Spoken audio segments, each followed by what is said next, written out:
بسم الله الرحمن الرحيم. السلام عليكم ورحمة الله وبركاته.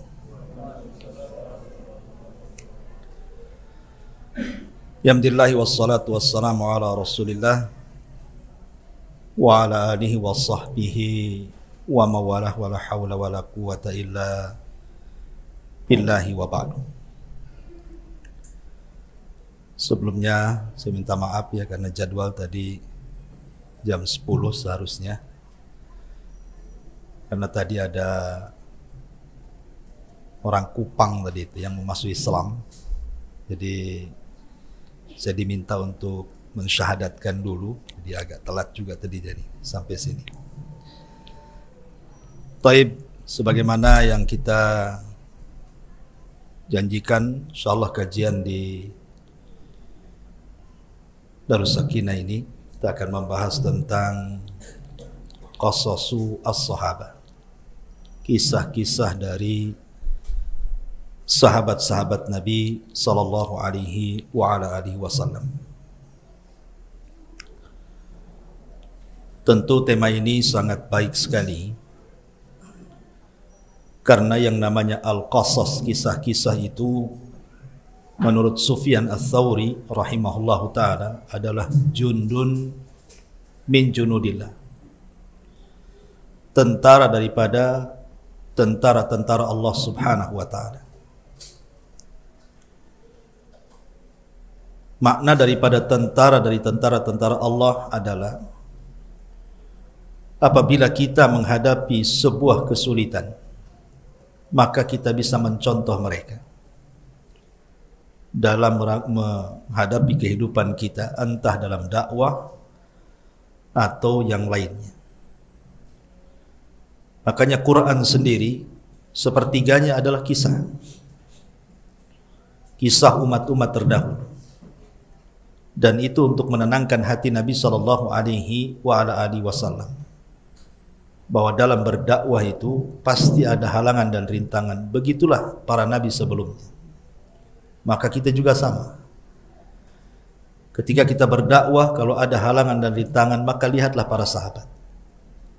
Maka sahabat juga jauh lebih ngeri lagi dalam menghadapi dakwah. Dan urutan-urutan yang kita akan kaji tentu kita ambil dari kisah Khulafaur Rasyidin dulu, karena mereka lah yang disabdakan Nabi sallallahu alaihi wasallam, "Alaikum bisunnati was sunnatil khulafa ar-rasyidin al-mahdiyyin 'addu 'alaiha bin nawajid." Dan yang pertama dari urutan Khulafaur Rasyidin tentu adalah manusia terbaik dari seluruh manusia, Abu Bakar Siddiq radhiyallahu anhu. Bagaimana kisahnya? Dan nanti kita akan petik banyak pelajaran dari kisah Abu Bakar Siddiq radhiyallahu anhu. Hadirin dan hadirat yang dimuliakan Allah Subhanahu wa taala, kita tahu bahwa Abu Bakar Siddiq radhiyallahu anhu adalah teman Nabi sallallahu alaihi wasallam sebelum masuk Islam. Dan setelah masuk Islam, bahkan saat hijrah Nabi sallallahu alaihi wasallam, bahkan dalam setiap jihadnya Rasul, termasuk juga saat wafatnya, Abu Bakar dikubur di samping Nabi sallallahu alaihi wasallam. Dan tentu tidak syak lagi dia akan menjadi sahabat di surga bersama Nabi sallallahu alaihi wasallam. Adapun kehidupannya, Abu Bakar ini salah seorang sahabat yang tidak pernah menyembah berhala. Kalau orang-orang Syiah ketika memuji Ali radhiyallahu an mengatakan karramallahu wajhah, mereka tidak mengatakan radhiyallahu an, tetapi mereka mengatakan karramallahu wajhah. Alasannya karena Ali itu tidak pernah menyembah berhala. Maka kita katakan Abu Bakar juga sama. Kenapa tidak dikatakan karramallahu wajhah? Kenapa hanya kepada Ali saja? Menunjukkan ghulunya mereka, ekstrimnya mereka dalam memuliakan Ali radhiyallahu an sampai ke taraf kemuliaan yang tidak pernah didudukkan oleh Allah dan Rasulnya. Karena ada sebagian orang Syiah itu sampai menuhankan Ali. Bahkan ada namanya Syiah itu, namanya Syiah Jaradiyah. Mereka menganggap bahwa risalah itu salah alamat. Harusnya risalah itu kepada Ali, kenapa pula Jibril kemudian memberi kepada Nabi SAW? Sampai ada mereka itu yang kemudian menuduh Jibril itu silap alamat pula. Ini kan tuduhan yang serius. Ya. Tidak mungkinlah Jibril salah alamat. Emang kayak kita nyari alamat gitu ya. Jadi Abu Bakar Siddiq radhiyallahu an satu hari, waktu masih kecil ya, itu diajak oleh ayahnya Abu Quhafa. Abu Bakar itu kunyah, bukan nama. Namanya Abdullah ibn Utsman. Tetapi tidak dikenal nama aslinya, yang dikenal pula kunyahnya Abu Bakar. Seperti saya umpamanya Abu Humairah. Mungkin yang lama-lama tahulah nama asli saya, yang baru-baru tak tahu, tahunya Abu Humairah saja. Lah Abu Bakar itu tidak dikenal namanya. Namanya Abdullah ibn Utsman ibn Quhafa. Begitulah ada orang yang dikenal dengan kunyahnya tapi tidak dikenal namanya, seperti Abu Bakar Siddiq radhiyallahu anhu. Jadi Abu Bakar kecil ini hendak diajari oleh bapaknya Abu Quhafa untuk menjadi penyembah berhala. Dimasukkan ke dalam ruangan yang isi ruangan itu semua berhala. Maksudnya biar Abu Bakar menyembah mereka, meminta sesuatu kepada mereka. Dalam ruangan itu, namanya Abu Bakar ini masih kecil polos. Dia menghadap berhala-berhala itu dan mengatakan di hadapan berhala, "Inni ja'iun fa'atimuni." Saya lagi lapar, tolong sediakan makan. Saya lagi haus, tolong sediakan minum. Saya butuh baju, tolong belikan baju. Terus meminta macam-macam di hadapan berhala. Namanya berhala, ikhwan. Jangan cerita ngomong, dengar pun tidak, apalagi itu batu. Sampai kiamat pun Abu Bakar minta begitu, nggak akan mungkin berhala-berhala itu memberi permintaan kita. Akhirnya marahlah Abu Bakar ini. Diambilnya tongkat, dipukulilah berhala-berhala itu. Karena enggak memberi permintaannya. Ini kasusnya sama dengan Ibrahim alaihi salam. Ketika menghancurkan berhala-berhala itu kan palunya diletakkan di berhala yang paling besar, sengaja tidak dihancurkan. Karena Ibrahim itu sebenarnya bukan hendak menghancurkan patung. Kalau dihancurkan patung besok dibuat lagi, gampang ya. Tapi Ibrahim itu tujuannya bukan menghancurkan patung, tidak, menghancurkan kesyirikan yang ada di kepalanya si Namrud dan orang-orangnya. Makanya ketika kena tangkap, Nabi Ibrahim ditanya, "A anta fa'alta hadza bi alihatina ya Ibrahim?" Kau ya yang melakukan menghancur-hancurkan patung ini? Ibrahim mengatakan, tidak. Yang menghancurkan itu loh patung yang gede. Bal fa'alahu kabiruhum hadza. Bahkan yang melakukannya tuh patung yang paling besar itu. Fas'aluhu in kanu yantikun. Tanya dia kalau bisa bicara, katanya. Ya orang tahu patung tidak mungkin bicara kan. Ketika mereka kalah hujah, maka mereka membuat atau melawan dengan cara kekuatan. Mereka sepakat untuk membakar Ibrahim alaihi salatu wassalam. Kalimat Ibrahim yang mengatakan fas'aluhu in kanu yantikun. Tanya mereka kalau si patung dan berhala itu bisa bicara. Ini kan sama dengan kasusnya Abu Bakar. Ngajak berhala, ya tidak mungkinlah berhala itu nyautkan itu. Dia diam saja. Makanya dia marah, kemudian diambil tongkat dan dipukuli berhala itu. Sejak itulah Abu Bakar tidak pernah percaya dengan berhala. Itu sejak kecil fitrahnya sudah ada. Lah makanya ketika kemudian Abu Bakar Siddiq radhiyallahu an melakukan safar, Abu Bakar itu kan terkenal menjadi tujarud dzahab. Jadi pekerjaan Abu Bakar itu adalah jual beli emas. Itu yang paling terkenal dari usaha dia. Ya ada usaha-usaha yang lain, tapi itu yang dikenal orang-orang bahwa Abu Bakar itu jarud zahab. Dan kita tahu bahwa pengusaha emas itu menguasai pasar biasanya. Karena barang kecil harga mahal. Lain jual beras. Satu truk pun murah dia kan. Kalau emas segini aja bisa beli beras satu truk kan gitu ya.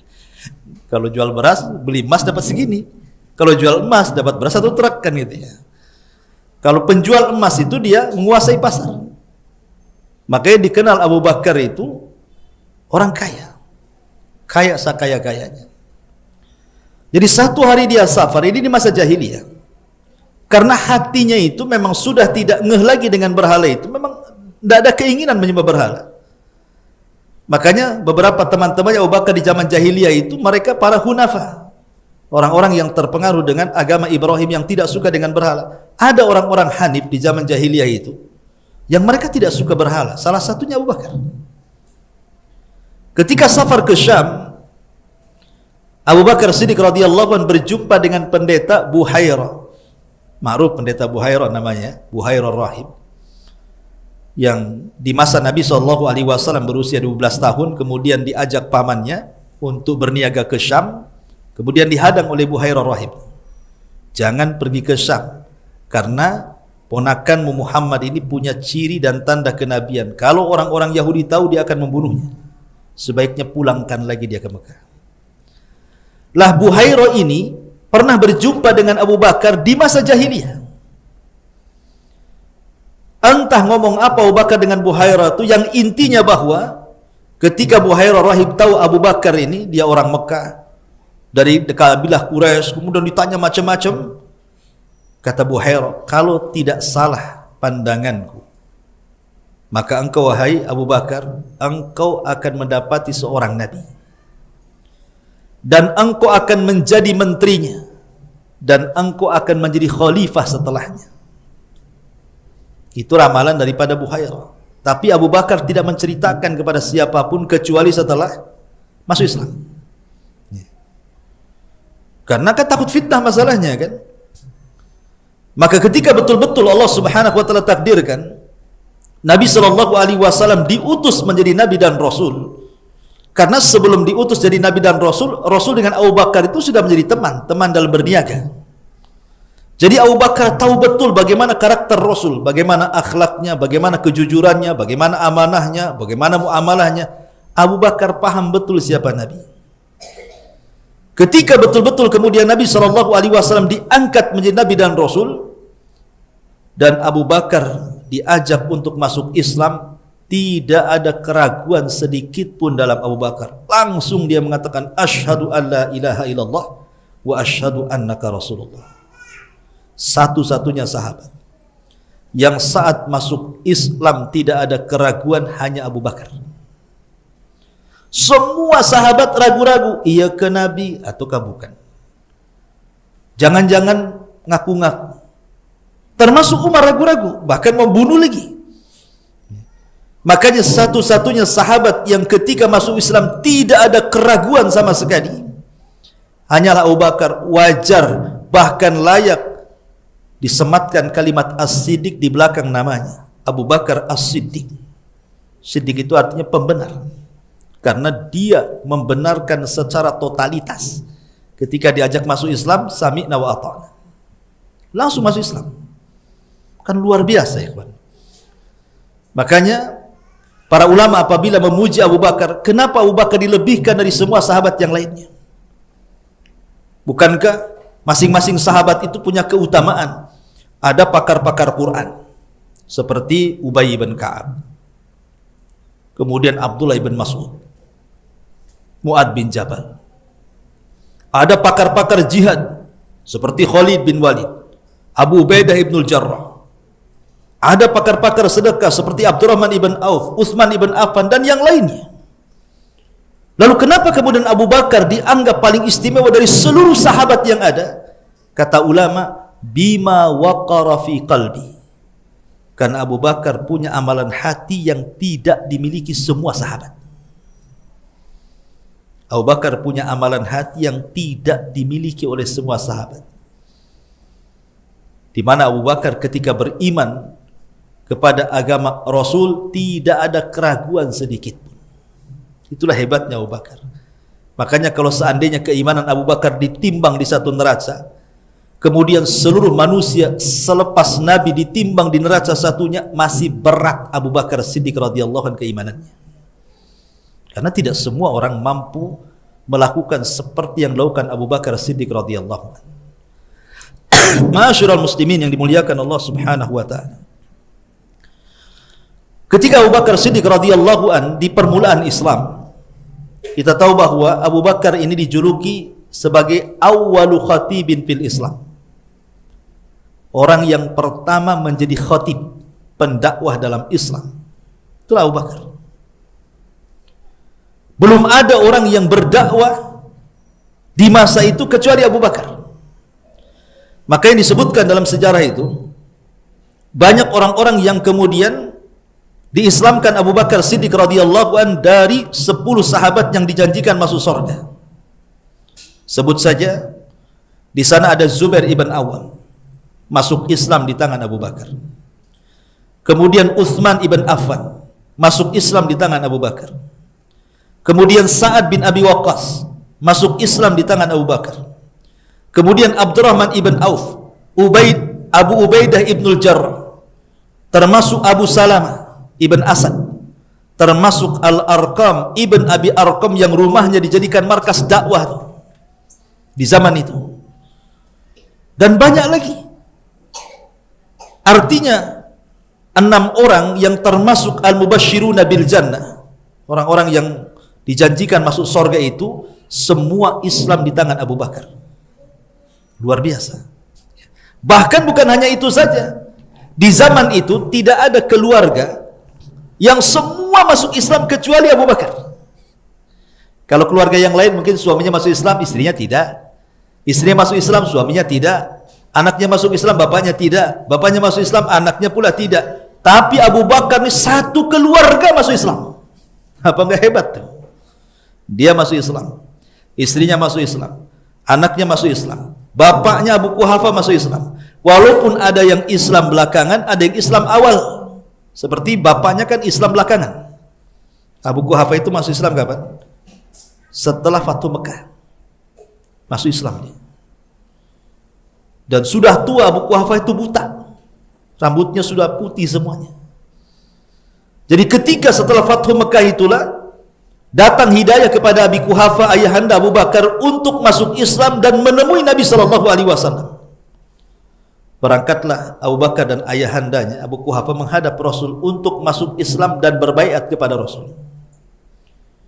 Kemudian Rasul melihat Abu Quhafa ini kurang rapi, baik rambutnya, pakaiannya, maka Rasul mengatakan, rapihkan rambutnya, suruh disemir. Tetapi jangan menggunakan warna hitam, kata Rasul. Boleh kita menyemir rambut itu, tapi jangan warna hitam. Dan itu bagian daripada sunnah. Karena Rasul pernah bersabda di hadapan para sahabat soal ubannya orang Yahudi. Apa kata sahabat? Orang Yahudi tidak pernah merubah ubannya, wahai Rasul. Kata Rasul, selisihi mereka, semir rambut kalian. Tapi semir yang bagus. Jangan pakai pelangi, semua warna ada di kepala. Itu orang pang itu. Satu warna saja, ya kan itu. Akhirnya Abu Quhafa kemudian disemir, udah gaya, udah ganteng, baru datang kepada Nabi SAW. Kemudian salaman dengan Rasul, disitulah dia masuk Islam dan berbaiat. Saat Abu Quhafa sedang berbaiat di hadapan Rasul, tiba-tiba Abu Bakar menangis. Menangis. Ya. Kemudian Nabi SAW bertanya, "Wa ma yubkika ya Abu Bakrin?" Apa yang membuat anda menangis, wahai Abu Bakar? Rupanya tangisan Abu Bakar ini bentuk luapan kebahagiaan. Dia tidak mau bahagia sendiri, dia mau Rasul pun ikut bahagia. Sehingga dia mengatakan ucapan yang luar biasa, "Ya Rasulullah, seandainya tangan yang menjulur ke tanganmu itu bukan tangan bapak, tapi tangan pamanmu," maksudnya Abu Thalib yang meninggal kafir itu. "Seandainya yang berbaiat hari ini bukan bapakku tapi pamanmu yang kau cintai itu, tapi tidak dapat hidayah, Khairun alayya min an yakun, itu lebih baik bagiku, katanya. Kenapa? Abu Bakar tahu nih, kalau seandainya Abu Thalib sampai masuk Islam, mungkin Rasul sangat bahagia sekali. Tapi Allah takdirkan berbeda. Abu Thalib sampai akhir hidupnya tidak masuk Islam. Sepakat ulama ahli sunnah, Abu Thalib mati kafir, kecuali Syiah. Orang Syiah mengatakan tidak, Abu Thalib itu masih Islam. Lah kenapa kok dia tidak mengucapkan 2 kalimat syahadat? Sudah dalam hatinya, katanya. Itu orang Syiah. Kenapa orang Syiah ngotot Abu Thalib harus Islam? Karena imam-imam yang 12 itu dari turunan Ali, itu semua turunan Abu Thalib. Kalau Abu Thalib dikatakan kafir, gimana imam-imam yang di bawahnya, yang dianggap maksum oleh orang Syiah, yang kata-kata mereka sama dengan kata-kata Nabi itu. Dan imam yang terakhir namanya Muhammad Hasan al-Ash'ari, yang kelak akan menjadi Imam Mahdi di akhir zaman. Konon katanya sekarang sembunyi di Sirdab, Irak, dalam gua. Karena waktu bayi itu takut dibunuh, disimpan dalam gua, kemudian guanya ditutup. Nanti di akhir zaman nanti keluar tuh jadi Imam Mahdi. Di situ cuma dikasih lubang kecil aja di pintu gua tuh. Nanti orang-orang Syiah itu datang setiap hari, gedor-gedor gua tuh. Ukhruj ya Mahdi, ukhruj ya Mahdi. Keluar wahai Mahdi, keluar. Ya enggak keluar, enggak ada orangnya. Itu kan angan-angan orang Syiah saja mengatakan seperti itu. Kembali ke kisah. Jadi setelah kemudian Abu Quhafah masuk Islam, berarti sempurnalah seluruh keluarga Abu Bakar masuk Islam. Karena bayangkan 4 generasi keluarga Abu Bakar itu semua sahabat Nabi. 4 generasi loh. Itu semua sahabat Nabi. Pertama Abu Quhafah, mulai dari kakeknya dulu, ya, dari bapaknya dulu Abu Quhafah, sahabat Nabi. Kemudian punya anak Abu Bakar, sahabat Nabi. Kemudian Abu Bakar punya anak Abdurrahman, sahabat Nabi. Kemudian Abdurrahman punya anak lagi, sahabat Nabi. 4 generasi cuma jadi sahabat Nabi. Itulah hebatnya Abu Bakar Siddiq radhiyallahu anhu di sini. Makanya wajar kalau seandainya Abu Bakar itu diunggulkan dari seluruh para sahabat, karena tidak ada yang semua keluarganya masuk Islam melebihi Abu Bakar Siddiq radhiyallahu anhu. Bukan hanya mengislamkan para pembesar Quraisy, kemudian keluarganya, sampai kepada orang-orang lemah Abu Bakar itu sangat peduli dengan mereka. Satu hari Abu Bakar lewat, dia melihat Bilal sedang disiksa oleh Umayyah ibn Khalaf tuannya, dengan siksaan yang luar biasa. Kalau antum cerita, Bilal itu sedih sekali. Kadang-kadang Bilal ini disuruh telanjang, kemudian diarak, dikasih tali lehernya, kemudian dibawa oleh anak-anak kecil, diarak keliling Quraisy.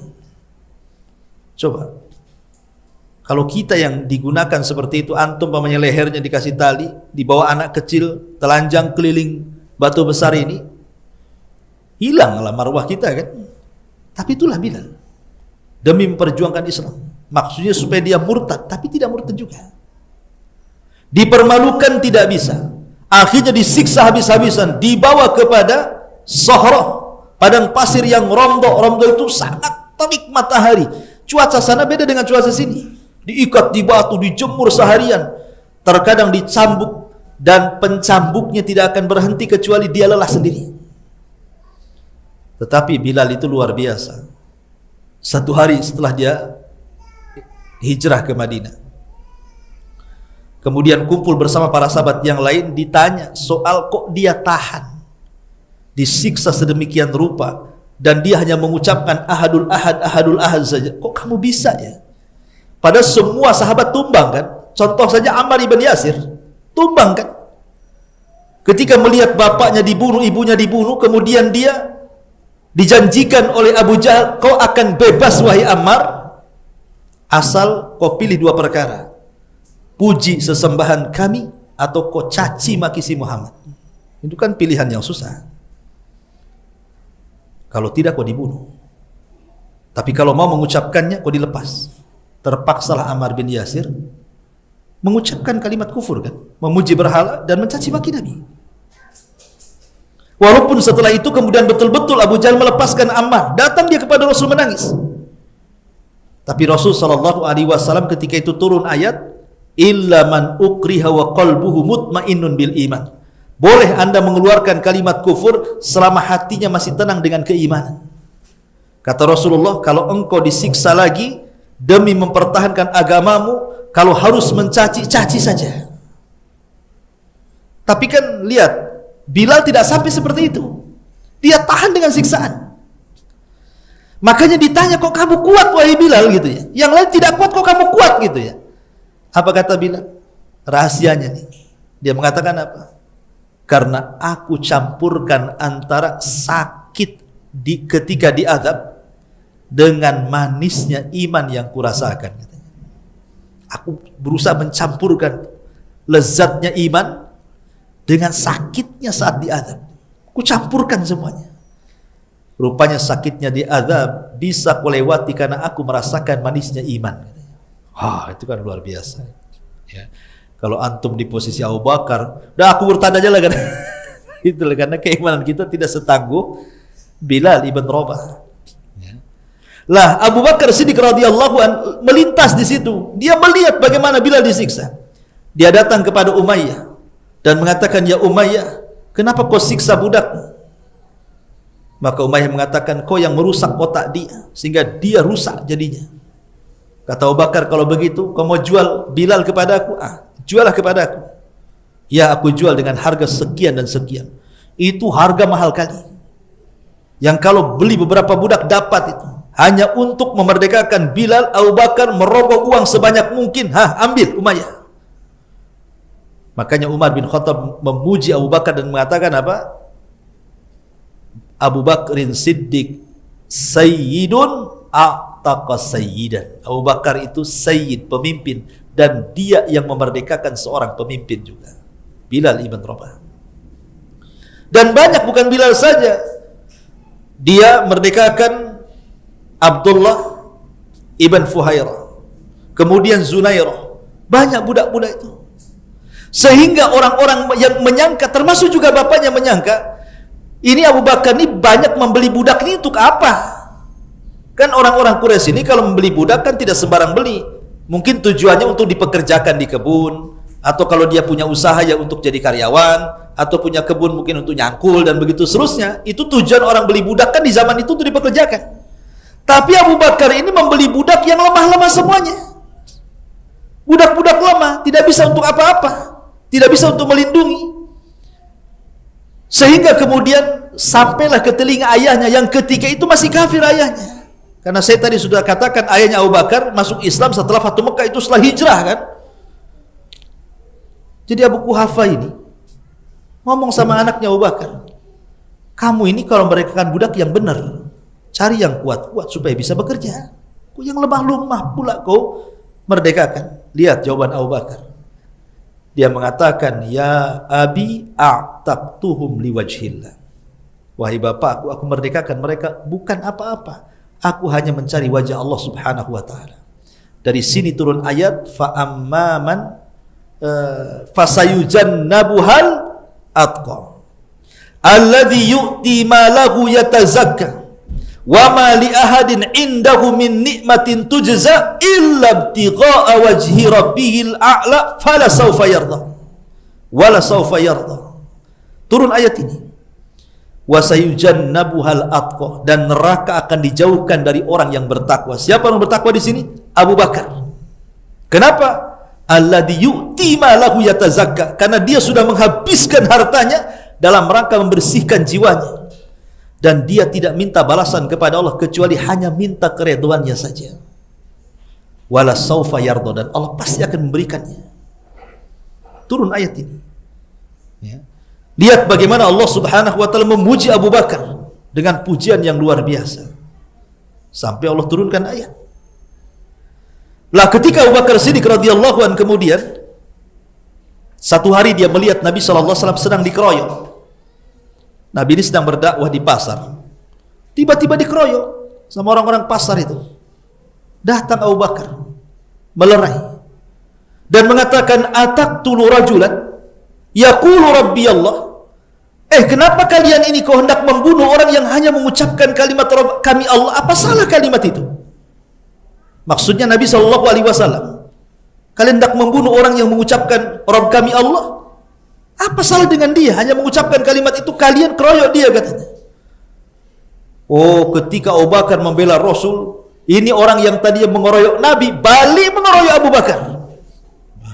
Habis Abu Bakar dipukuli, bahkan sampai mau mendekati ajalnya. Kalau bukan karena sukunya datang dari kabilah Taim membantunya dan menolongnya, tentu Abu Bakar dah mati itu. Datang kabilah Taim menolong Abu Bakar, karena di zaman itu kan kesukuan luar biasa, tanpa peduli walaupun beda akidah, beda keyakinan, kalau satu suku itu jiwa korosanya kuat orang-orang itu, orang jahiliyah itu. Makanya walaupun Abu Bakar Muslim, sukunya enggak, tetap aja ini dari suku saya nih, harus dibantu tuh. Sampai kemudian Bani Taim kemudian mengancam kepada Utbah yang ketika itu ikut memukulinya, kalau Abu Bakar sampai mati, perang kita dengan kalian katanya.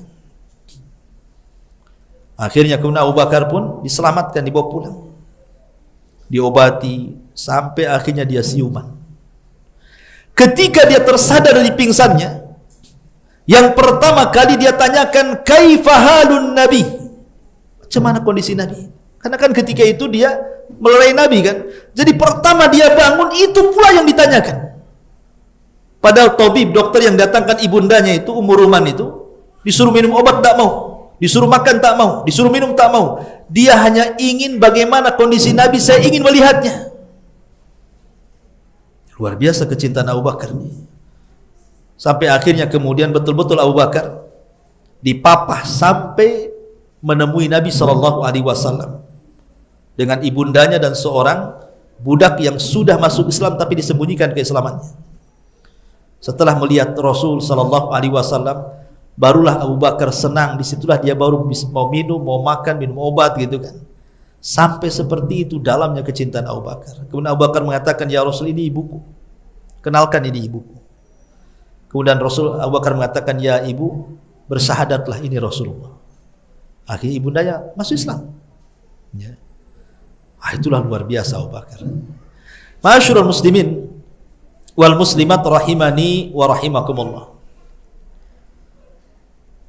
Kemudian juga di antara kisah Abu Bakar Siddiq radhiyallahu anhu saat di Mekah, selain juga dia seorang awal khatib dalam Islam sehingga banyak masuk Islam di tangannya. Satu hari Abu Bakar itu sudah tidak tahan, karena bagaimanapun tantangan dakwah di tengah-tengah kafir Quraisy ini luar biasa dahsyatnya. Ditekan, dijelek-jelekan, diintimidasi, macam-macam lah. Akhirnya Abu Bakar tak tahan untuk tinggal di Mekah ini. Dia bawa semua hartanya, dia naik unta, dia ingin hijrah. Betul-betul dia lakukan. Dia beli unta, semua hartanya ditaruh di atas unta, berangkat dia dari Mekah, entah mau pergi kemana. Tapi kemudian di tengah jalan berjumpa dengan orang namanya Ibnu Diginnah. Ibn Diginnah ini orang musyrik, tapi baik orangnya. Ibn Diginnah ini, kata Ibn Diginnah, hai Abu Bakar, ila aina takhruj? Mau pergi kemana kamu? Ngapain kau tinggalkan Mekah? Kata Abu Bakar, ya Ibn Diginnah, saya sudah tidak tahan. Saya harus mencari tempat yang aku bisa beribadah kepada Allah Subhanahu wa taala dan tidak ada yang mengganggu. Kata Ibn Diginnah, ya Abu Bakar, mithluka la takhruj wa la tukhraj. Orang sepertimu tidak layak keluar dan tidak layak dikeluarkan. Orang sepertimu tidak layak keluar dari Mekah. Orang sepertimu tidak layak diusir. Kalau orang-orang Mekah itu mengganggu kamu, aku siap melindungimu. Dan di zaman jahiliyah ini kan, lindung melindungi itu biasa. Kalau sudah ada yang melindungi, tidak boleh diganggu. Akhirnya kemudian karena Ibn Diginnah siap melindungi Abu Bakar pun tak jadi hijrah, balik lagi ke Mekah. Kemudian Ibn Diginnah mengumumkan kepada pembesar-pembesar Quraisy, aku melindungi Abu Bakar, jangan sentuh dia. Karena kalau menyentuh dia sama dengan menyentuh yang melindunginya. Masalahnya Abu Bakar ini, setelah dapat pelindungan dari Ibn Diginnah ini, dia buat musolah kecil-kecilan di luar rumah. Dia sholat di situ. Setiap Abu Bakar sholat di luar rumah itu, anak-anak kecil banyak nonton. Anak-anak musyrik itu nonton semuanya. Karena Abu Bakar ini sebagaimana disifatkan Aisyah radhiyallahu anha, kalau sholat itu lebih keras nangisnya daripada bacaannya. Bakaan orangnya itu. Jadi ngajinya kecil, tapi kalau nangis keras. Itulah Abu Bakar. Ya. Jadi mempengaruhi anak-anak lah, ibu-ibu anak-anak ini nonton jadinya. Jadi orang-orang Quraisy ini kan ketakutan pembesar-pembesarnya. Wah bahaya ini Abu Bakar nih. Kalau sempat mak-mak anak-anak yang nonton ini terpengaruh, habislah kami katanya. Karena mempengaruhi mama lebih cepat daripada bapak-bapak kan gitu.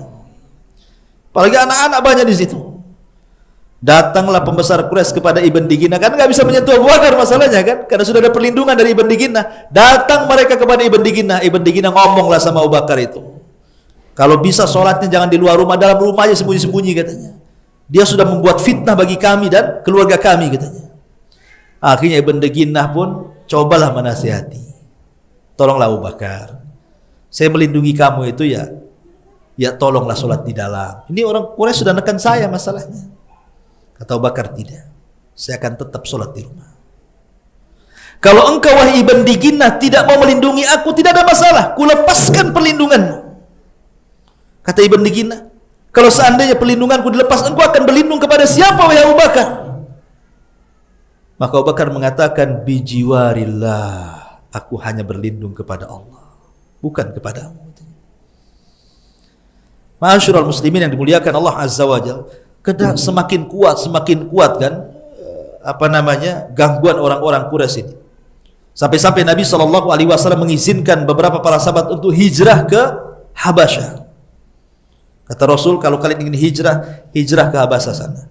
Di sana ada Malikun Adil, raja yang sangat adil, namanya Najasyi. Nama aslinya Ashama ibn Afjur. Pergi kau ke sana, itu raja nggak pernah mendolimi rakyatnya. Makanya sebagian para sahabat hijrah ke Habasyah. Tapi setiap Abu Bakar Siddiq mau hijrah ditahan sama Nabi. La ta'jal, Abu Bakar jangan tergesa-gesa. Untuk kamu jangan tergesa-gesa, biar yang lain gak apa-apa. Rupanya ada tujuan. Kenapa Rasul selalu menahan Abu Bakar hijrah? Karena ada tujuan. Sebab nanti ketika terjadi hijrah besar dari Mekah ke Madinah, Rasul menghendaki Abu Bakar menjadi temannya. Makanya dihalang-halangi. Jangan, kamu tetap di Mekah. Sampai pada waktunya Nabi SAW mengumumkan akan hijrah kepada Abu Bakar. Siang-siang bolong, itu orang Arab jarang keluar siang-siang ya kawan. Karena siang-siang itu panas. Sama lah kita juga kalau habis duhur kan malas kecuali kerja.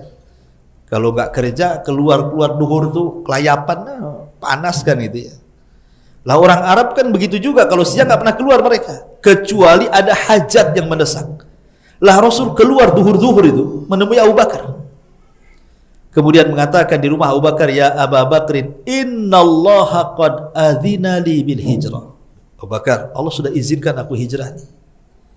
Kata Abu Bakar, as-suhbatu ya Rasul. Saya jadi temanmu ya Rasul. Saya jadi temanmu ya Rasul. Kata Nabi SAW, ya as-suhbatu ya Abu Bakar. Iya, kau akan jadi temanku katanya. Ketika Abu Bakar mendapatkan berita dia boleh menjadi teman Rasul, tiba-tiba menangis. Aisyah yang masih kecil nonton ayahnya menangis, dia mengatakan, demi Allah aku tidak pernah melihat orang yang paling bahagia tapi juga bisa meneteskan air mata kecuali setelah aku melihat Abu Bakar menjadi teman hijrah Nabi SAW. Saking bahagianya sampai meneteskan air mata. Subhanallah, tidak sampai di sini saja. Abu Bakar menyiapkan semua keperluan hijrah Nabi. Dia sediakan anak-anaknya, disiapkan tuh anak-anaknya, mulai dari Asma ditugaskan oleh Abu Bakar untuk mengantar makanan. Kemudian anaknya Abdullah tugaskan untuk menjadi informan. Pokoknya informasi dari orang-orang Quraisy ini dialah yang kemudian menampung dan dilaporkan kepada Abu Bakar. Kemudian juga dia tugaskan budaknya yang sudah dimerdekakan yang menjadi walinya, namanya Abdullah ibn Fuhairah. Abdullah ibn Fuhairah ini tugasnya untuk membawa kambing banyak-banyak. Jadi kalau Nabi SAW ini berjalan dengan Abu Bakar ini saat hijrah, namanya padang pasir kan ada bekas kaki. Kalau ini sampai ketahuan bekas kaki, berarti tahu Rasul kemana kan? Jadi dia mau kambing banyak-banyak untuk menghapus bekas kaki itu. Jadi kalau Rasul jalan ada bekasnya, kambingnya sudah jalan di situ. Jadi kan jadi kaki kambing semua. Oh, nggak ada nih, nggak ada kaki Abu Bakar, ini kaki kambing semua. Jadi tugasnya itu bawa kambing banyak-banyak di belakang supaya menghapus jejak tuh. Ini kan kecerdasan namanya. Cerdas di zaman Abu Bakar, cerdas, dia persiapkan segalanya tuh. Tapi lihat semua dari keluarga Abu Bakar. Makanya Asma itu disebut apa? Zatu nitaqaini. Pemilik dua kendil. Karena dia bawa makanan dua di sini. Ya, malam-malam lagi hamil lagi tuh Asma tuh. Ngantar makan dari rumah ke Gua Sur, lo bayangkan. Kalau sampai ketahuan bisa keguguran tuh. Seperti kasusnya Zainab itu kan. Putri Nabi. Ketika diantar oleh Abul As ibn Rabi ketika itu masih kafir. Dari Mekah ke Madinah kan Zainab lagi hamil tuh. Ketahuan karena siang-siang ketahuan sama tentaranya si Abu Jahal dihadang, ketakutan Zainab, ketakutannya sampai keguguran. Sebab itulah Zainab sakit kemudian meninggal. Putri Nabi SAW. Jadi lihat bagaimana Asma itu lagi hamil pun dia luar biasa. Lah ketika kemudian Nabi SAW sudah diizinkan oleh Allah untuk hijrah, dia minta Abu Bakar untuk menjadi teman hijrahnya. Berangkatlah dua manusia mulia ini dari Mekah menuju Madinah, tapi tidak langsung ke Madinah, sembunyi dulu di Mekah selama 3 hari di Gua Sur. Pertanyaannya, kenapa Nabi SAW hijrah capek-capek? Kenapa tidak naik buruk saja ya? Sama lah ketika peristiwa Isra Mi'raj itu kan naik buruk tuh, sebentar aja ke Palestina, sudah sampai tuh. Coba kalau hijrahnya Rasul naik buruk tuh, senang tuh, stres orang musyrik tuh, sekejap mata udah sampai Madinah. Kenapa tidak seperti itu saja naik buruk? Kata para ulama, Nabi ingin mengajarkan kepada kita akhdhu bil asbab. Mengambil sebab. Tawakal saja tidak cukup. Tapi harus ada akhdhu bil asbab, mencari sebab. Kita ini sudah tawakal kepada Allah, tapi kalau tidak mencari sebab, percuma tawakalnya. Sama dengan orang berdoa. Kalau doa saja, ya Allah minta uang, tapi nggak kerja, ya nggak dapat uang lah. Nggak dapat uang kalau di masjid aja antum 24 jam. Ya Allah, kayakan saya, nggak pernah kaya antum. Karena tak kerja masalahnya. Lah kerja itulah namanya akhdhu bil asbab, mencari sebab. Lah Rasul ingin mengajarkan seperti itu, dan ini hijrah paling bahaya, ikhwan. Para nabi hijrah, seperti Nabi Lut hijrah, Nabi Ibrahim hijrah dari Irak ke Palestina, Nabi Musa hijrah dari Mesir ke Madian. Kemudian Nabi Soleh hijrah juga, Nabi Yunus hijrah juga, sampai akhirnya dimakan ikan. Jadi para nabi juga mereka itu hijrah, tetapi tidak ada hijrah yang paling bahaya dalam sejarah melebihi hijrahnya Nabi. Ulama mengistilahkan dalam bahasa Arab itu akhtarul hijrah, sebahaya-bahaya hijrah. Itulah yang dilakukan Nabi. Bayangkan Abu Jahal sampai mengumumkan, siapa yang bisa menangkap Muhammad hidup ataupun mati, maka dia akan mendapatkan 100 ekor unta. Kenapa Abu Jahal mengatakan seperti itu? Karena dia sudah kecolongan. Kan Abu Jahal itu sebenarnya sudah berhasil, mengepung rumah Nabi itu sudah berhasil sebenarnya. Dengan pemuda-pemuda terbaik itu, berhasil rumah Nabi itu dikepung, Nabi ada di dalam sama Ali. Tetapi kan walaupun sejahat-jahatnya orang-orang musyrik Arab itu punya adab, ikhwan. Tidak mungkin mereka mendobrak rumah. Itu orang-orang musyrik itu, semusyrik-musyriknya mereka masih punya akhlak. Jadi mereka tunggu Rasul sampai keluar dulu. Baru kalau sudah keluar, mereka siap dengan panah, tombak dan pedang mereka tuh. Tapi yang ditunggu tak keluar-keluar. Jadi Abu Jahal hanya sesumbar aja di luar rumah itu, menjelek-jelekan Rasul, maksudnya ngompori supaya Rasul keluar. Kayak antum dalam rumah lah, anak kompori dan luar kan, anak caci maki antum supaya antum emosi keluar kan itu. Jadi Abu Jahal itu hanya ngomong di luar rumah tuh. Rasul dengar. Tapi Rasul SAW tidak terpancing dengan ucapan itu. Lah ketika itulah turun surah Yasin. Waja'alnahu min baini aydihim saddan wa min khalfihim saddan fa aghshaynahum fahum la yubsirun. Antum enggak pernah Yasinan sih, makanya enggak hafal. Kan gitu. Ya. Jadi turun surah Yasin itu, dari Yasin wal Qur'anil sampai kepada waja'alna min baini aydihim wa min khalfihim saddan Lah ayat ini ada yang mengatakan kalau dulu kita kecil-kecil, ya, dengar ceritanya Nabi ambil pasir kan itu ya, kemudian membaca surah Yasin, kemudian diterbangkan ke atas, kemudian ditiup angin, kemudian debunya itu akhirnya tidak ada satupun debu kecuali masuk ke mata-mata yang mengepung rumah Nabi, kemudian kantuk tidur. Itu cerita kita kecil-kecil kan gitu ya. Ya. Sebenarnya tidak ada sanadnya cerita ini. Yang betul adalah Rasul tidak mengambil pasir, cuman Rasul hanya membacakan ayat itu saja, ayat yang turun surah Yasin awal-awal itu Rasul baca sampai kepada waja'alna tadi. Tiba-tiba Allah mengirim angin yang sangat dingin. Angin itulah yang kemudian membuat orang ngantuk, kemudian tidur semuanya orang itu. Ya. Mereka sudah kelamaan ngepung Nabi, sudah capek kan, nggak keluar-keluar. Akhirnya datang angin, tidur mereka. Saat tidur itulah Rasul mengatakan kepada Ali, kau tidur di tempat aku tidur. Kau tidur di tempat aku tidur. Maka Rasul keluar langsung ke rumah Abu Bakar Siddiq radhiyallahu anhu. Lah pasukan yang belum sampai itu dari kabilah lain datang mereka setelah Rasul keluar, datang pasukan yang telat-telat datang itu membangunkan, kok kalian bangun ngapain kalian di sini katanya? Nanti Muhammad kabur katanya. Akhirnya mereka bangun semua, termasuk Abu Jahal juga bangun. Enggak, kami tadi di sini enggak ada yang keluar dari rumah katanya. Ditengok rumahnya, tak ada, masih tidur. Dia kata itu Ali tuh. Nggak ada orang yang masih tidur itu katanya. Masih jaga-jaga, sengaja sampai pagi mereka jaga. Ketika sudah pagi kok nggak keluar-keluar, ini curiga. Terpaksalah kemudian mereka membongkar rumah. Rupanya tidak didapati kecuali Ali radhiyallahu anhu. Langsung ditempeleng sama Abu Bakar. Di mana? Di mana katanya? Kata Ali, saya nggak tahu. Aku tidur semalam katanya. Pura-pura bego kan. Disitulah kemudian Abu Jahal langsung berdiri di hadapan orang-orang musyrik dan mengatakan, kejar Muhammad, siapa yang dapat dia hidup atau mati, ku berikan upah 100 ekor unta.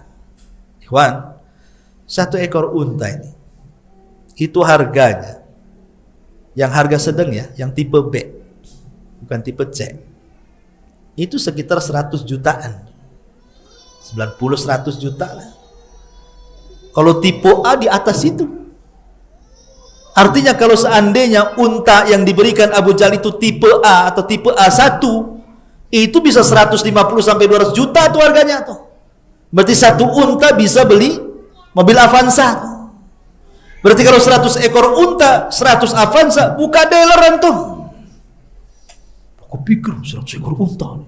Semangatlah orang-orang tuh. 100 ekor unta masalahnya. Dan unta di zaman itu adalah simbol kekayaan. Karena semua pakai unta, mahar pakai unta, safar pakai unta, bahkan kebanggaan kekayaan pun sampai unta. Sampai Rasul mengatakan kepada Ali, ya Ali, la an yahdiyakallahu rajulan wahidan bika khairun laka min humrin na'am, kata Rasul. Hei Ali, kalau engkau bisa memberikan hidayah kepada 1 orang lantaran lisanmu, lebih baik daripada unta merah katanya. Jadi unta itu simbol kekayaan di zaman itu. Dengar 100 ekor unta, semua semangat lah. Langsung disebar pasukan itu. Tapi Allah takdirkan tidak ada yang bisa menangkap Nabi. Tidak ada yang bisa menangkap Nabi. Saat berjalan hijrah ini, Abu Bakar kadang di depan, kadang di belakang, kadang di samping kiri, samping kanan. Kata Rasul, ngapain kamu? Ya. Tapi Abu Bakar mengatakan, ya Rasulullah, kalau ada musuh dari samping, aku dulu yang menghadangnya. Kalau ada musuh dari belakang, begitu juga. Kalau musuh dari depan, begitu juga. Sampai seperti itu. Sampai ketika hendak masuk ke gua, kata Abu Bakar, tunggu, aku cek dulu gua itu. Nanti kan takut ada kelajengking, takut ada ular kan. Setelah betul-betul dibersihkan, baru silahkan Rasul masuk. Dalam gua itu ada peristiwa yang luar biasa. Jadi Abu Bakar itu lupa mungkin, ada beberapa lubang itu lupa disumpel dia. Entah dengan dedaunan atau dengan apa, pokoknya ada beberapa lubang itu lupa dia tutup. Sehingga ketika Nabi SAW kemudian tertidur dan kepalanya di paha Abu Bakar, nampak ada beberapa lubang itu, takut ada ular, ada kalajengking, akhirnya disumpel dengan kedua tangannya dan kedua kakinya. Allah takdirkan adalah salah satu lubang itu ada kalajengking, atau dalam riwayat itu ada ular menggigit Abu Bakar, sementara kepala Rasul ada di pahanya. Sempat Abu Bakar menjerit ataupun kesakitan, bisa saja kan membangunkan Rasul, dan itu bagi Abu Bakar pantang, tidak mau menyakiti Rasul yang sedang tidur, sehingga dia hanya diam menahan sakit sampai akhirnya mencucurkan air mata. Neteslah air mata ke pipi Nabi, Nabi terperanjatlah. Tapi Rasul tahu ini Abu Bakar ini tersengat. Kemudian kata Rasul, mana bagian tubuhmu yang sakit itu? Setelah dikasih tahu, diludahi sama Nabi, sembuh. Itulah ludahnya Nabi. Nggak tahu ludahnya antum. Semua tuh makin diamputasi pula. Intinya bahwa itu luar biasa Abu Bakar. Lah sebenarnya dalam riwayat itu adapun tentang sarang laba-laba, itu kan kisah-kisah kita masih kecil, itu riwayatnya dhaif, lemah. Ya, kan ada sarang laba-laba, orang mau, oh nggak ada. Kalau ada orangnya mesti nggak ada laba-laba lah kan di sini. Ada riwayat seperti itu, tapi dilemahkan para ulama. Intinya bahwa Abu Bakar dan Rasul itu berada dalam gua itu sampai akhirnya setelah 3 hari, tiap hari Asma mengantar makanan, tiap hari Abdullah ibn Abu Bakar menghantar berita-berita dan begitu seterusnya. Setelah 3 hari barulah Rasul meninggalkan Gua Thur bersama Abu Bakar. Masalahnya di tengah jalan, lewat di satu kabilah. Kabilahnya Suraqah ibn Malik. Namanya orang safar kan, Abu Bakar bawa uang, mau ke pasar lah, entah beli-beli perjalanan kan, bekal perjalanan. Jadi Suraqah ibn Malik ini sedang duduk-duduk dengan kabilahnya. Nampak Abu Bakar dan Rasulullah dan juga Abdullah ibn Fuhair. Jadi 3 orang tuh, dengan Abdullah ibn Uraikid. Jadi yang hijrah itu 4 orang, ikhwan. Rasul, Abu Bakar, kemudian Abdullah ibn Fuhair yang bawa kambing itu untuk hilangin jejak gitu ya. Kemudian Abdullah ibn Uraikid ini petunjuk jalan, dia orang musyrik tapi baik. Dia orang Yahudi, ya. Tapi dia baik, mau menunjuki jalan Mekah ke Madinah, dan Abu Bakar membayar mahal Abdullah ibn Uraikid ini. Jadi saat sampai di kabilah Suraqah ibn Malik ini, Suraqah ibn Malik ini dengan kawan-kawannya ngomonglah bisik-bisik, jangan-jangan itu orangnya ya yang disaimbarakan si Abu Jahal itu. Kalau kita tangkap kita dapat 100 ekor unta tuh. Suraqah ibn Malik ini pura-pura bego tak tahu. Ngomong sama orang-orang, bukan orang itu.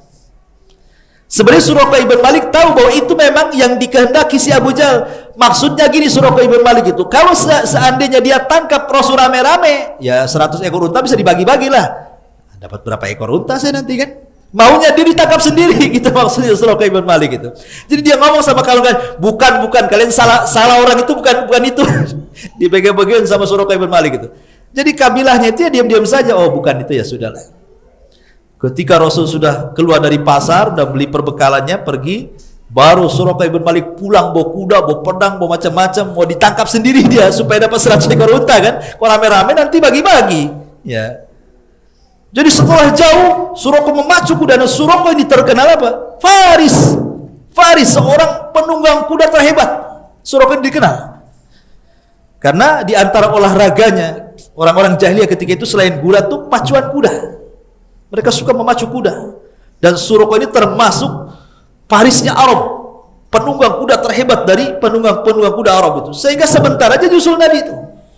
Tapi Allah takdirkan kaki kudanya terperosok, kemudian jatuh.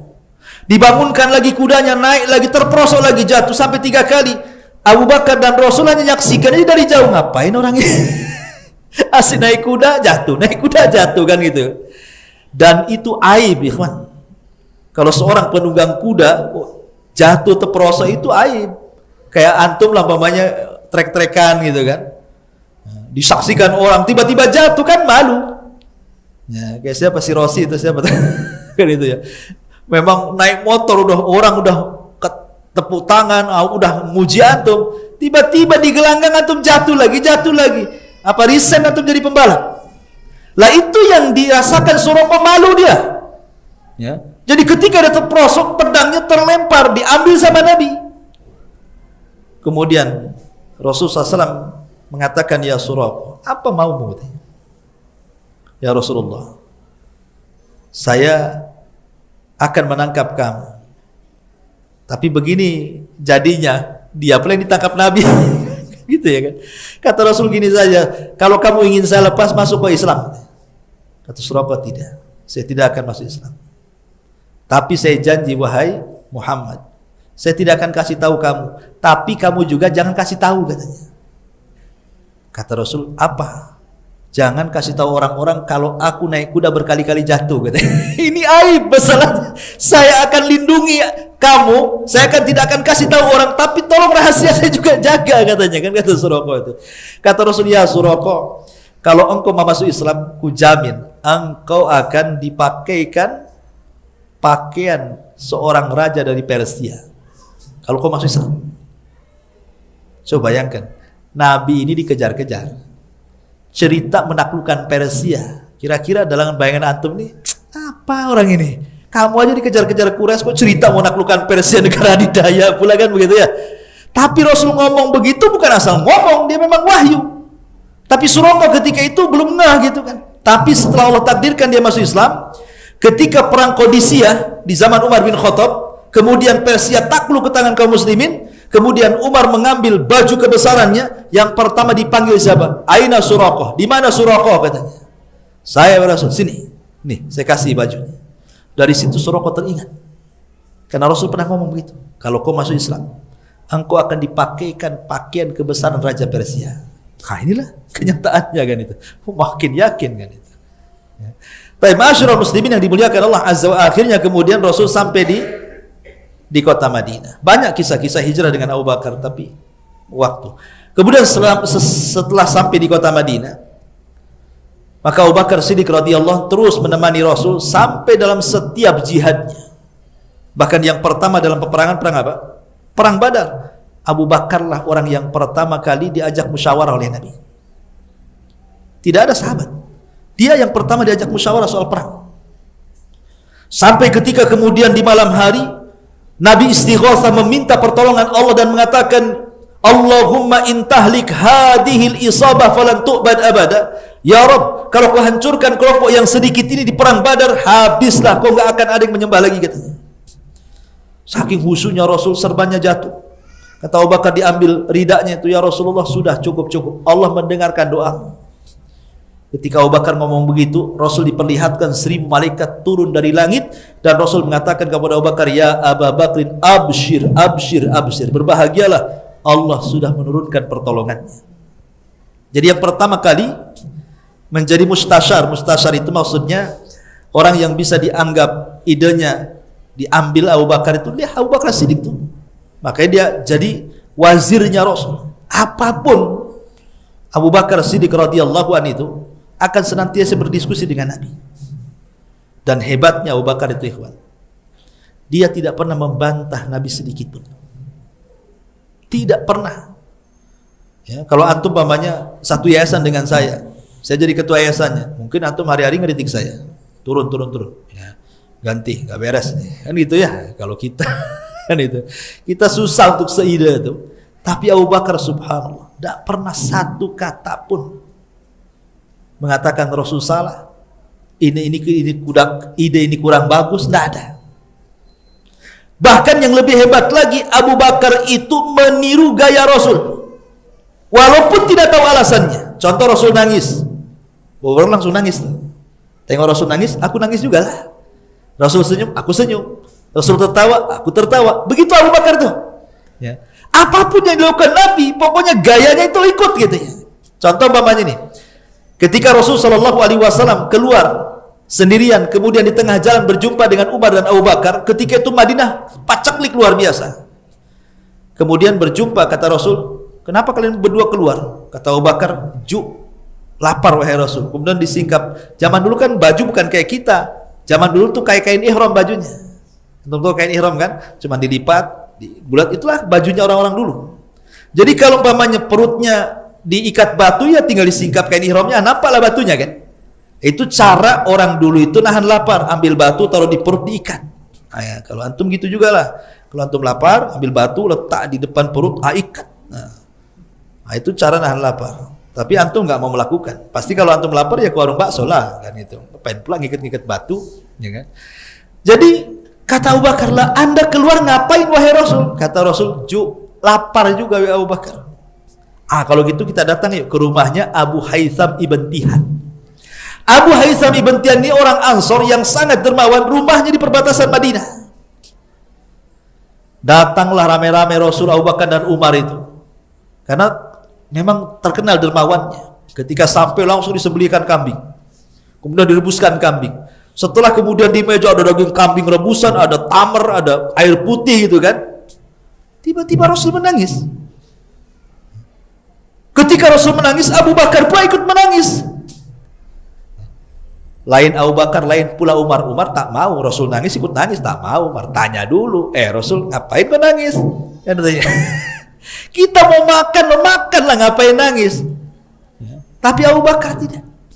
Abu Bakar Rasul nangis, ikut nangis. Padahal Abu Bakar tidak tahu kenapa Rasul nangis. Tapi karena Rasul menangis, Abu Bakar ikut nangis. Tapi Umar mengatakan tidak. Ya Rasulullah, lima tabki? Kenapa kau menangis? Afi hadhil halati tabki? Apa dalam kondisi seperti ini kita mau makan nangis? Makanlah katanya. Ngapain nangis katanya? Kata Umar. Kata Rasulullah, ya Umar, la tus'alunna yawma idzin anin naim. Hei Umar, ini makanan nih akan ditanya nanti di akhirat. Ya. Makanan yang kita makan akan ditanya.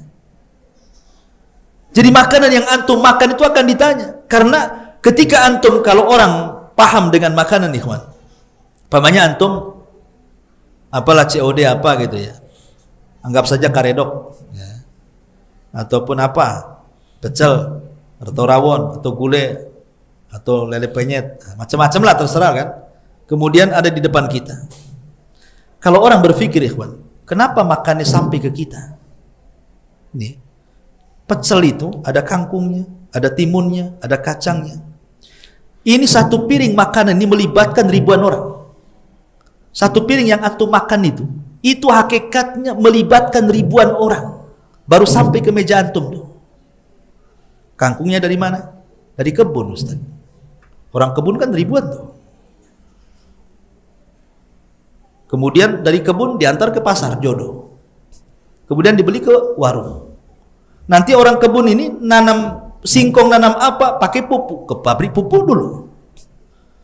Nanti ngairi, air nggak ada, harus pakai genset. Pabrik genset berapa yang kerja? Jadi makanan satu piring ini kemana-mana, ini ribuan orang loh, kita tinggal makan ya kan. Prosesnya itu ribuan orang itu. Kalau kita mau rinci sejarah jeruk saja umpamanya, atau sejarah apel lah, sejarah jeruk kan. Antum makan jeruk, dari mana tuh beli jeruk? Dari sini, tukang buah sini. Tukang buah di sini dari mana? Dari pasar jodoh. Pasar dari mana? Dari Brastagi sana. Kalau diusut itu ribuan orang yang terlibat dengan jeruk yang antum makan itu. Maksudnya, kenapa Rasul menangis? Dalam makanan itu harusnya kita bersyukur. Dengan proses yang sedemikian lamanya sampai di meja kita dengan mudahnya, hari ini kita tinggal COD datang tinggal makan. Makanya Rasul menangis di situ. Falyanzuril insanu ila ta'ami. Hendaklah kita lihat makanan yang kita makan itu. Ketika Rasul menangis, Abu Bakar ikut menangis. Itulah Abu Bakar hebatnya. Pokoknya apapun yang dilakukan Nabi SAW, dia ikut saja, tak pernah dibantah-bantah. Dan ketika berada di kota Madinah, Abu Bakar Siddiq radhiyallahu anhu terus menemani Rasul, menemani dalam setiap jihadnya, sampai pada waktunya, kita singkat saja, Abu Bakar Siddiq radhiyallahu anhu harus mengalami kenyataan yang sangat menyedihkan. Rasul meninggal. Saat Nabi SAW meninggal, ikhwan, semua sahabat tidak yakin bahwa Rasul meninggal. Semua sahabat tidak yakin. Umar aja sampai marah-marah. Dia pulang ke rumahnya, ambil pedangnya, dan mengatakan, siapa yang mengatakan Muhammad mati, ku penggal lehernya. Dia tidak mati, dia sedang pergi 40 hari, nanti balik lagi. Nanti kalau udah balik, awas orang munafik, nanti dipatah-patahkan kaki dan tangannya itu sama Nabi. Dia hanya pergi 40 hari saja, sama dengan Musa pergi 40 hari, kata Umar. Yang lain macam-macam ucapannya, nggak ada yang yakin kalau Rasul meninggal, kecuali Abu Bakar. Abu Bakar Siddiq radhiyallahu anhu yang sangat tenang menghadapi kondisi itu. Dia datang, masuk ke kamar Aisyah. Dilihatnya Rasul, kemudian disingkap kainnya yang menutup wajahnya, dicium keningnya. Kemudian Abu Bakar mengatakan, "Tibta hayyan wa mayyitan ya Rasulullah." Sungguh indah kematian dan saat hidup wahai Rasul. Kemudian ditutup lagi. Kemudian Abu Bakar Siddiq radhiyallahu an naik ke atas mimbar. Naik ke atas mimbar. Kemudian Abu Bakar Siddiq radhiyallahu an langsung berceramah di situ dan mengatakan, "Man kana minkum ya'budu Muhammadan fa inna Muhammadan qad mat. Man kana ya'budullaha fa innallaha hayyun la yamut." Siapa di antara kalian yang masih menyembah Muhammad, tengok Muhammad sudah mati. Tapi siapa yang menyembah Allah, dia adalah zat yang tidak pernah mati dan akan tetap hidup. Kemudian membacakan ayat, "Wa ma Muhammadun illa rasulun qad khalat min qablihi rusul afa imma ta'u qutilan qalabtum ala aqabikum wa man yanqalib ala akibaihi falan yadurrallaha syai'a wa sayazillahu syakirin." Ketika baca ayat ini sahabat sadar, oh iya, Rasul sudah meninggal. Kata Anas bin Malik, demi Allah, seolah-olah ayat itu baru turun menyadarkan kami.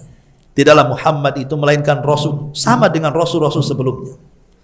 Apakah kalau dia mati, apakah kalau dia kemudian mati ataupun terbunuh, ya, apakah kalian akan murtad ke belakang kalian? Maka barang siapa yang murtad ke belakang kalian tidak memadaratkan Allah sama sekali, karena Allah hanya membalas orang-orang yang bersyukur akan nikmatnya saja. Kata Anas bin Malik, demi Allah, ketika mendengar ayat ini seolah-olah kami menyangka ayat itu baru turun, padahal ayat ini sudah turun dari zaman Nabi, menyadarkan para sahabat. Dari sini kata para ulama, lihat bagaimana Abu Bakar meneguhkan iman para sahabat. Ya. Ma'asyiral muslimin yang dimuliakan Allah Azza wa Jalla, dan setelah kematian Rasul, Abu Bakar sibuk mengurus jenazah Nabi karena terjadi perselisihan kala itu. Ada yang mengatakan jenazah Nabi harus dibawa ke Mekah, itu tempat kelahirannya. Ada yang mengatakan jenazah Nabi tetap dikubur di Madinah karena itu tempat hijrahnya. Macam-macam orang itu ribut gara-gara jenazah Nabi. Tapi Abu Bakar mengatakan, tidak, aku pernah mendengar Rasul bersabda, setiap Nabi dikubur di tempat dia meninggal. Karena kebetulan meninggal di kamar Aisyah, dia langsung digalikan di situlah. Ya. Ketika Rasul dimandikan, orang-orang Ansar sudah ribut, hendak memilihkan calon pengganti Rasul.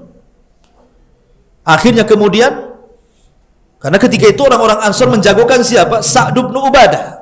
Sa'ad bin Abi Ubadah itu dijagokan orang Ansor untuk menjadi pengganti Nabi. Sampai ke telinga Abu Bakar. Maka Abu Bakar bawa Umar, bawa Abu Ubaidah, ayo kita datang ke orang-orang Ansor, kita jelaskan kepada mereka, ini jasad Rasul belum dipendam, masih dimandikan, dikafankan dan begitu seterusnya. Ini orang Ansor sudah ribut. Maka Rasul datang ke orang-orang Ansor, Abu Bakar dan Umar dan Abu Ubaidah datang kepada orang-orang Ansor dan mengatakan, kenapa kalian seperti ini? Kata orang Ansor, kami punya amir, kalian punya amir, katanya. Kemudian Abu Bakar menjelaskan, aku pernah mendengar Rasul bersabda, al-imamatu min Quraisyin, pemimpin itu harus dari orang Quraisy, bukan dari kalian. Kalian itu menteri. Kalau kalian mau, kiri kanan saya ini pantas untuk menjadi pemimpin. Satu Umar bin Khattab, satu Abu Ubaidah. Kata Umar, nggak mau saya, katanya. Kata Umar langsung nolak, saya nggak mau. Kalau saya menjadi khalifah, kemudian ada rakyatku namanya Abu Bakar, lebih baik aku mundur, katanya. Kata Umar. Lihat orang dulu, dikasih jabatan tak mau, malah kamu aja Abu Bakar, katanya. Kalau aku menjadi pemimpin, rakyatku ada namanya Abu Bakar, aku mundur, katanya. Kalau orang sekarang tidak, pilih aku jangan pilih dia lah, kan itu. Itu orang sekarang kan itu ya.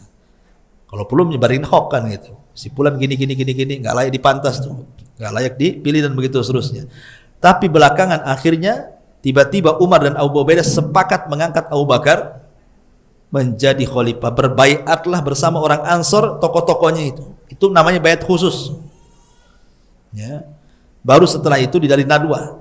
Dari Nadwa di rumah Abu Sa'd bin Ubadah. Kemudian baru di masjid diumumkan Abu Bakar menjadi khalifah. Itu jasad Nabi belum dikubur.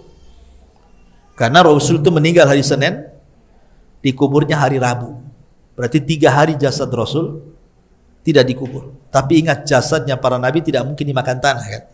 Ya tetap seperti itu utuh. Tidak bau, tidak apa gitu. Lain dengan jasad kita, sehari aja nggak dikubur bau, kan itu. Maka setelah kemudian khalifah resmi kepada Abu Bakar Siddiq radhiyallahu an, barulah kemudian jenazah Nabi baru diurus, dikuburkan, dan kaum muslimin menjadi satu di bawah bendera Abu Bakar Siddiq radhiyallahu an. Ini kisah Abu Bakar ini kalau kita mau bentangkan secara rinci, ya, tentu membutuhkan waktu lama, ya, karena juga waktu yang sangat singkat. Saya hanya menjelaskan ya bagian kecil saja dari kisah Abu Bakar ini, lompat-lompat gitu bahasanya, ya, karena waktunya juga. Tapi secara global, ya, kisah yang sudah saya kisahkan tadi banyak syarat pelajaran untuk kita petik dari sosok Abu Bakar Siddiq radhiyallahu anhu. Wallahu a'lam bishawab, ikhwan. Saya kira sampai di sini dulu. Ini sudah jam 11.35. Saya ada kajian juga di Marbella, ya, habis zuhur. Mudah-mudahan ada manfaatnya. Tidak ada pertanyaan. Subhanaka bihamdika asyhadu an la ilaha illa anta astaghfiruka wa atubu ilaik. Allahu ta'ala alam. Assalamualaikum warahmatullahi wabarakatuh.